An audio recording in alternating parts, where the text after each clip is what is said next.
ہمارے لیے گمراہی یا ہدایت یہ کوئی معنی نہیں رکھتی. ابتدائی طور پہ میں آپ سے بات کر رہا ہوں، اس کو ذرا سوچیں آپ.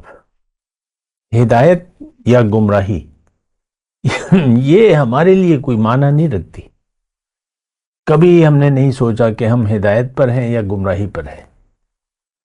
یا اگر آپ اپنے آپ کو مسلمان سمجھتے ہیں مثال کے طور پہ، تو آپ کبھی بھی یہ نہیں سوچتے کہ کیا میں گمراہی بھی تو نہیں ہوں. تو بہرحال جملہ وہی ہے کہ ہمارے لیے ہدایت یا گمراہی اس کی کوئی اہمیت نہیں ہے. اتنا آپ سوچیں ذرا. بس ایک خواہش نفس ہے جس کے تحت ہم زندگی گزار رہے ہیں. ایک دھوکہ ہے جس کو ہم نے حقیقت سمجھ لیا ہے.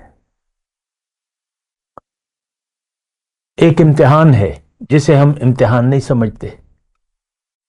ساری باتیں اللہ نے فرمایا دنیا کی زندگی ایک امتحان ہے. لِيَبْلُوَكُمْ فَتَنَّ الَّذِينَ مِن قَبْلِهِمْ، ایک آزمائش ہے، ایک امتحان ہے، لیکن ہم تو اس کو نہیں سمجھتے. امتحان ایک دھوکہ ہے،